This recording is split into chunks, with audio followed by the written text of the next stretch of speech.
आलेत बघा हे. आबा नमस्कार करते शोभा होती भाऊ. अहो तुम्ही पण आबांचे नमस्कार करा. नमस्कार रावासाहेब. असू दे ग, वाकलं की नाही माझा बॅलन्स जातोय आणि बॅलन्स गेला की गाडी पलटी व्हायचे चान्स राहतात, म्हणून मी वाकत नाही.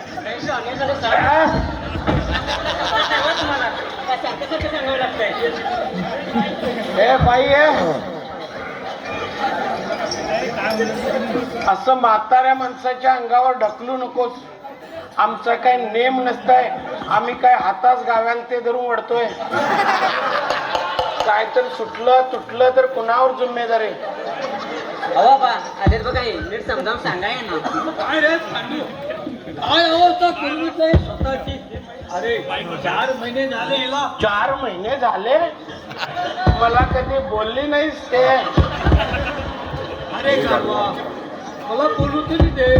4 महिने झाले. 4 महिने झाले? अगं आधी नाही का सांगायचं, इंग्लिशच मारलं असतं. अरे पांडू, ऐकून तरी घेशील का?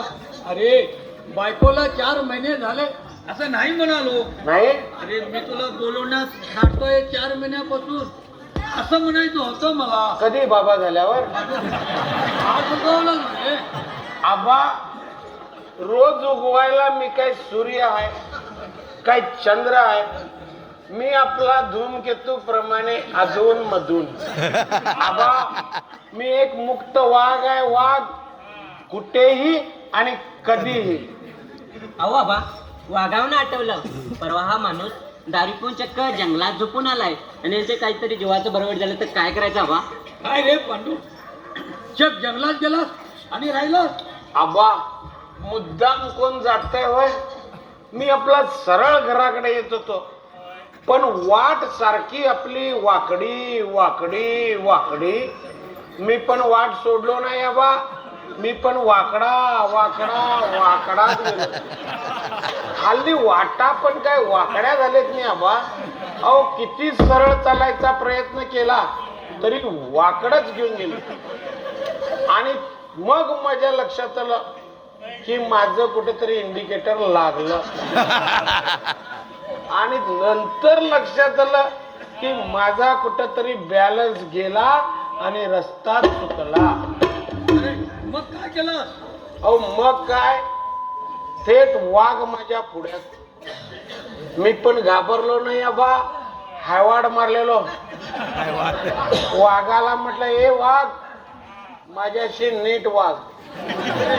मग घरी कसा आला? अहो मग काय, असं म्हटल्यावर त्याला राग आला आणि ते रागाने खर्र करायला लागला. मी त्याला बजावून सांगितलं, ए खर्र करून थुकायचं नाही माझ्या अंगावर, नाहीतर बॅक मारून वकीन बस तुझ्या अंगावर. मग ते घाबरलं आणि परत खर्र करायला लागलं. मी ते बघितलं, माझी बी जरा फाटलेलीच.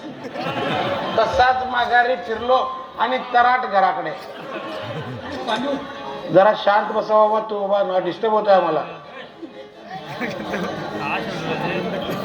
केला रे तुझा पाठलाग, नुसता पाठलाग नाही, 2 वेळा ओव्हरटेक सुद्धा केला. तरी सापडला नाही. कसा सापडणार? माझं पळणं काय धड आहे? कधी हिकडं कधी तिकडं, कधी हिकडं कधी तिकडं. अहो पुढचं पाऊल कुठं पडणार माझं मला माहिती नाही, आणि वाघाला काय घंटा करणार? त्याच्यामुळे त्याचा अंदाज चुकला.